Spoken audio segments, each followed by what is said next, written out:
Tamil Nadu Congress committee தலைவராக பொறுப்பேற்றிருக்கிறோம். மதுரையும் விருதுநகருக்கும் நாளை விருதுநகரில் பெருந்தலைவர் காமராஜனுடைய பிறந்தநாள் விழாவுக்கு அவருடைய இல்லத்தில் மாலை அணிவித்து, அதே போலவே லஞ்சம் தவிர் நெஞ்சம் நிமிர் கேம்பெயினோட செகண்ட் பார்ட்டை வந்து விருதுநகரில் வந்து தொடங்குகிறோம். அதனால் மிகுந்த நம்பிக்கையோடு போகிறோம். மதுரை மண்ணும் விருதுநகரும்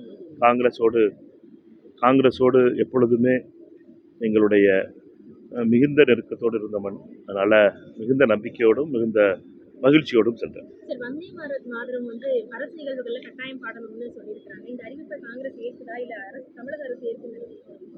பாஜகவை பொறுத்த மட்டும் குறிப்பிட்ட விதத்தில் ஆர்எஸ்எஸ்னுடைய கொள்கை என்பது யாரெல்லாம் சிறுபான்மை மக்களில் யாரெல்லாம் சில விஷயங்களை நம்பலையோ, சில விஷயங்களுக்கு அவங்களுக்கு சங்கடங்கள் வருமோ, அவர்களுடைய வழிபாட்டு முறைகளில்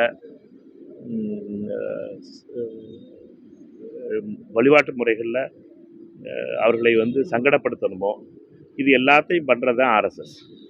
தேசியம் இந்தியா அப்படிங்கிறது இப்படி சங்கடப்படுத்தி மற்றவங்களை கஷ்டப்படுத்தி இந்திய தேசியங்கிறத திணிக்கிறது பேர் தான் ஆர்எஸ்எஸ். எங்களை பொறுத்த மட்டும் நாங்கள் சங்கடப்படுத்தாமல் அனைவரும் மகிழ்ச்சியாக இந்தியர்களாக பல்வேறு மதத்தையும் பல்வேறு நம்பிக்கைகளையும் பல்வேறு மொழிகளையும் பல்வேறு பழக்கங்களையும் கொண்ட இந்தியாவாக உருவாக்க வேண்டும் என்று நேருவும் காந்தியும் நினைத்த இந்தியாவை உருவாக்க விரும்புவார்கள். இதில் ஆர்எஸ்எஸ் என்ற ஆட்சியில் இருப்பதனுடைய விளைவாக இப்படிப்பட்ட தொடர் தாக்குதல்களை நடத்தி வருகிறது. வந்தே மாதரம் என்பது மிகுந்த எழுச்சியோடு தேசிய விடுதலை போராட்டத்திலே, இந்திய தேசிய விடுதலை போராட்டத்திலே ஒலித்த ஒரு சொல். அந்த சொல்ல எவ்வளவு தவறுதலாக பயன்படுத்த முடியுமோ அதை ஆர்எஸ்எஸும் பாஜகவும் செய்ய முற்படுகிறது. இது மிகவும் கண்டிக்கத்தக்கது. பாஜகவை பொறுத்த மட்டும் வந்தே மாதரத்தையும் ஒரு அரசியலாக்குவது, ஆர்எஸ்எஸ்ஸை பொறுத்த மட்டும் வந்தே மாதரத்தையும் ஒரு அரசியலாக்குவது என்பது வருத்தத்துக்குரிய விஷயம். எங்களை பொறுத்த மட்டும் வந்தே மாதரமும் தேசிய கீதமும் மிகவும் மிக மிக மதிக்கப்பட வேண்டிய பாடல்கள். அது வந்து வங்க மொழியில் இருந்தாலும் சரி, அதை அதனுடைய அர்த்தம் புரியாமலே நம்மை பொறுத்த மட்டும் நாம் மிகுந்த மரியாதை கொடுக்கின்ற பாடல்கள். ஆனால் பாஜகவுடைய, அதுவும் குறிப்பிட்ட விதத்தில் அமித்ஷா அவர்களுடைய இந்த கீழ்த்தரமான அரசியல் இதில் தெரிகிறது. எங்களை பொறுத்த மட்டும் இதை வந்து எங்களுடைய நிலையை பாராளுமன்றத்தில் மிக தெளிவாக எடுத்துள்ளது. திமுக இரண்டாவது முறையா ஆளுநரிடம் மனு கொடுத்திருக்கு. இந்த குதிரை பேர விவகாரத்துல தாவேகா ஈடுபடுது. அதே மாதிரி பாஜகவும் கொடுத்திருக்காங்க, அதிமுகவும் கொடுத்திருக்காங்க. தொடர்ந்து இது சொல்லப்படுது. இப்ப கூட இந்திய கம்யூனிஸ்ட் கட்சியோட மாநில செயலாளரும் இதை பத்தி பேசியிருக்காரு, இது நடத்தப்படக்கூடாது. இந்த விவகாரத்தை எப்படி பாக்குறீங்க? தொடர்ந்து இது கம்ப்ளைண்டா வந்து குதிரை பேரம் என்பது என்ன?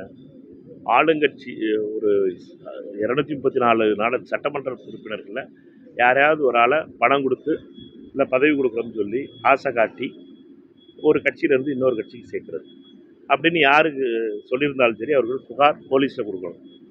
அது பேர் தான் குதிரை பேரம். அப்படி கொடுத்துருக்கிறது யார்?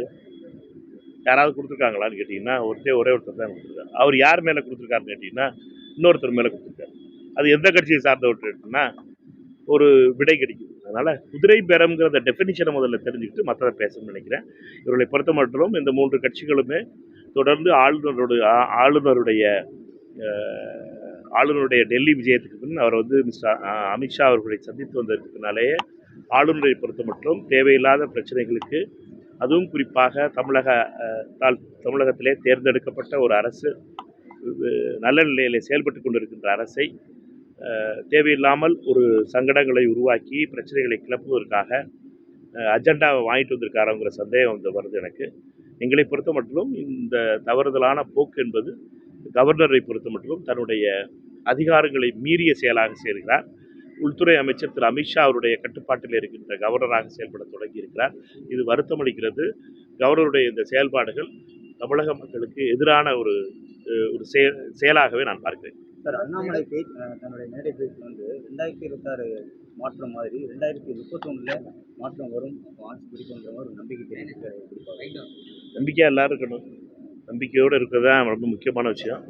நம்பிக்கையாக இருக்கட்டும். சகோதரர் அண்ணாமலை அவர்கள் அவர் பொறுத்த மற்றும் 21லையும் 26 பற்றி சொன்னார்னு நினைக்கிறேன்.